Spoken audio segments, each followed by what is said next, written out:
is they want to destroy our country. They want to destroy our country. Under Biden, we have not one but two immigration disasters. We have one on the border, and we have one in the Biden State Department, which is admitting colossal amounts of jihadists into our communities and campuses and our refugee programs. That's why you see all of these big demonstrations in New York, in Chicago. Nobody can believe what's taking place. They're letting them in at levels that nobody's ever seen before. We cannot allow that to happen, and we don't want to be like Europe with jihads on every corner. That's what happens. I mean, we're going to be like Europe. You take a look at London, you take a look at Paris, you take a look at what's going on over there. We want to be the United States of America, and we want to make our country great again. Right now, we don't have a great country. We have a laughingstock. As president, I will end once and for all the mass importation of anti-Semitism into the United States. And just as I did before, we will keep radical Islamic terrorists the hell out of our country. We're going to keep them out of our country. We were keeping them out. We were keeping them out. You remember the travel ban? On day one, I will restore our travel ban. We had a travel ban because we didn't want people coming into our country who really love the idea of blowing our country up. Let's blow up our streets and our shopping centers and our people.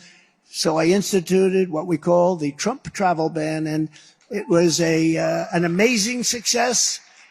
It was suspended immediately upon his coming into the country. And I never talked about this for 4 years. I never mentioned it. We didn't have one incident in 4 years because we kept bad people the hell out of our country. We kept them out. We didn't have not one instance.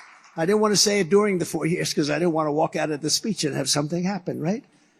I'll also be implementing strong ideological screenings for all immigrants coming in. If you hate America, if you want to abolish Israel, if you sympathize with jihadists, then we don't want you in our country, and you're not going to be getting into our country. I will cancel the student visas of Hamas and sympathizers on college campuses. The college campuses are being taken over.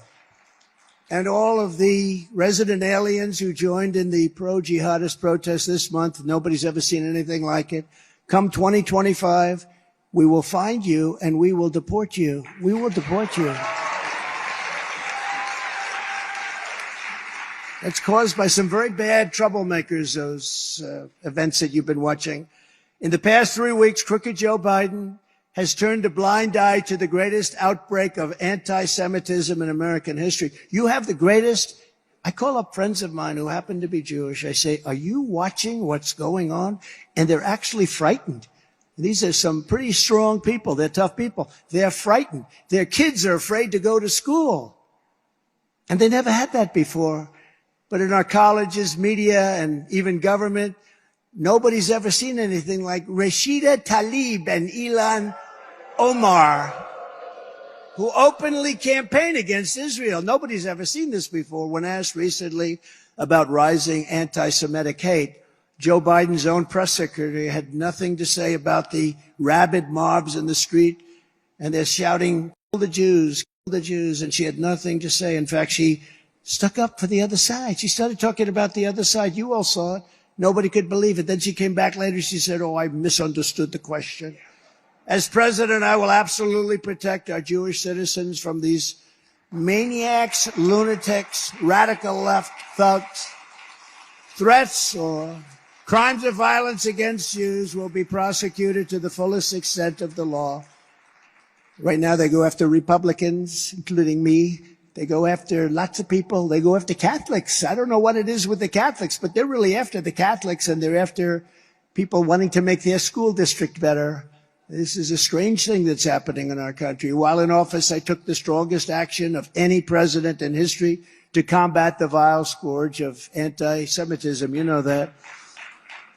I signed a landmark executive order fighting anti-Semitic hate on college campuses and affirming that discrimination against Jewish students will be aggressively punished as a violation of civil rights. And that we didn't have that, if you can believe it. When I get back into office, I will put every single university and college president on notice. The American taxpayer will not subsidize the creation of terrorist sympathizers on American soil. Colleges and universities will purge the anti-Semitism and pro-terrorism. What you're doing, the terrorism, this pro-terrorism is so out of control. Nobody's ever seen, or they will lose their accreditation and every last penny of federal student loans. It will not be paid to them, probably shouldn't be paid to them anyway. Never forget, the same radicals tearing down posters of Israeli hostages, can you imagine, at our university, ripping them right off the wall, I couldn't believe it, are the ones tearing down statues of our American heroes, defunding our police, destroying our justice system, and demolishing our borders. These are the same people that you have, same people, not good people for us. The United States and Israel represent the pinnacle of Western civilization, which is exactly what these people want to destroy. They want to destroy it. This is why those who chant death to Israel also chant always death to America. Do you ever notice? They always put them together, and that's why American patriots and supporters of Israel, and you have tremendous support in this country, I can tell you that, must stick together, come hell or high water. You have to stick together. We must have strong borders, strong military, strong families, strong cultures, and above all, we must have a strong American president. That's where it starts. You don't have a strong president, the rest is just words. It's only words. It's only words. You never had any of these problems. For 4 years, you didn't have any of these problems. Think of it. You wouldn't have Ukraine. You wouldn't have Israel being attacked. You wouldn't have inflation. You wouldn't have anything.